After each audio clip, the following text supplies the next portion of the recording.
ഇബ്രാഹിം നബി അലൈഹിസ്സലാം തന്റെ പിതാവിനോട് പറഞ്ഞു, യാ അബതി ലിമ തഅബുദ്, എന്തിനാണ് ആരാധിക്കുക? മാ ലാ യസ്മഉ വലാ യബ്സുർ വലാ യുഗ്നി അൻക ഷൈഅൻ, കേൾക്കുകയോ കാണാത്ത. അപ്പോൾ അല്ലാഹു സുബ്ഹാനഹു വ തആല കേൾക്കുന്നവനാണ്, അവൻ കാണുന്നവനാണ്. വലാ യുഗ്നി അൻക ഷൈഅൻ, എന്തെങ്കിലും ഒരു കാര്യത്തിൽ നിന്ന് അങ്ങേ താങ്കളെ സഹായിക്കാൻ, ഒരു ഉപകാരം ചെയ്യാൻ സാധിക്കുകയും. വഅലാ ഖൗമിഹി ഫതഅബുദൂന മിൻ ദൂനില്ലാഹി മാ ലാ യൻഫഉകും ഷൈഅൻ വലാ യദുറുക്കും, നിങ്ങൾക്ക് എന്തെങ്കിലും ഉപകാരമോ ഉപദ്രവമോ ചെയ്യാൻ കഴിയാത്തവയെ നിങ്ങൾ ആരാധിക്കുന്നത് അതിനെയാണോ?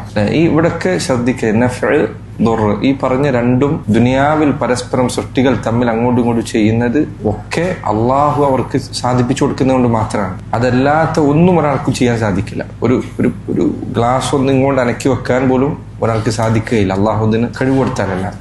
ഇത് യഥാർത്ഥത്തിൽ തൗഹീദിനുള്ള തെളിവാണ്. ഇതേ തെളിവാണ് ഇന്നാലില്ല ഇവിടെ കുബൂരികൾ അള്ളാഹ് ദുആ ചെയ്യാൻ തെളിവാക്കുക. എങ്ങനെ പറയാ?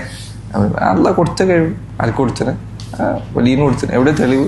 കൊടുത്തതിന് എവിടെ തെളിവ്? കൊടുത്തിട്ടുണ്ടെങ്കിൽ പോലും ചോദിക്കാൻ പറ്റില്ല എന്നുള്ളതിന് മലക്കുകളിലുള്ള വിശ്വാസം തെളിവാണ്. മലക്കുകൾക്ക് എന്തൊക്കെ കഴിവുണ്ട്? ഖുർആനിൽ ഹദീസിൽ വന്ന് തെളിവായി വന്നത് എന്തൊക്കെയുണ്ട്? ഒരു വലിയകളെ കുറിച്ച് പറയുന്ന പലതിനേക്കാളും വലിയ തെളിവുണ്ട്, ഇല്ലേ?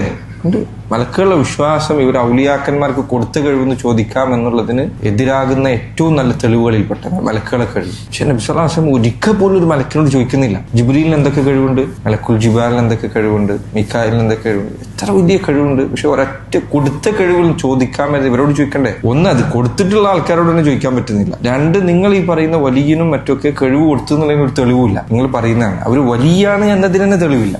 ഓക്കെ, ഒരാൾ വലിയാണ്, എന്താ ഇസ്ലാമിലെ അഖീദ? നബി സല്ലല്ലാഹു അലൈഹി വസല്ലം ഇപ്പൊ യുദ്ധം ചെയ്ത ഒരാള് നീ സ്വർഗത്തിലാന്ന് പറഞ്ഞാണ് അള്ളാഹുവിന്റെ റസൂലെ തിരുത്തിയത്. അയാളെ അവസ്ഥ എന്താ നിനക്ക് എങ്ങനെ അറിയാന്ന് ചോദിച്ചു. അപ്പൊ പിന്നെ ഇന്നത്തെ കാലത്ത് ഈ കണ്ട ആൾക്കാരൊക്കെ വലിയാക്കുന്നതിന് എന്താ തെളിവുള്ളൂ? ഒരു തെളിവില്ല. എല്ലാ അർത്ഥത്തിലും ഷിർക്ക് എല്ലാ അർത്ഥത്തിലും നിരർത്ഥകമാണ്. ഇതിനോളം തകർന്നടിഞ്ഞ ഒരു ആദർശമല്ല ഷിർക്കിനോളം, തൗഹീദിനോളം വാഹിറായ മറ്റൊരു കാര്യമില്ല. അതുകൊണ്ട് ചില ആൾക്കാർ പറഞ്ഞത് അള്ളാഹുവിനുള്ള ഏകത്വം എന്നത് അത്രയും തെളിവുകളുള്ള കാര്യമെന്നല്ല, മറിച്ച് അള്ളാഹു സുബ്ഹാനഹു വ തആല അവനുള്ള തൗഹീദാണ് എല്ലാത്തിന്റെയും ദലീൽ. കാരണം അതിന്റെ ദുഹൂർ കാരണം, തൗഹീദിന്റെ തെളിവുകളുടെ ശക്തി കാരണത്താൽ ചിലർ പറഞ്ഞേക്കണം റബ്ബിലേക്കല്ല എല്ലാ ദലീലും ഉള്ളത്, മറിച്ച് റബ്ബാണ് എല്ലാത്തിന്റെയും ദലീൽ. എല്ലാത്തിലേക്കും അള്ളാഹു സുബ്ഹാനഹു വ തആലയാണ് തെളിവുകൾ നിശ്ചയിച്ചത്.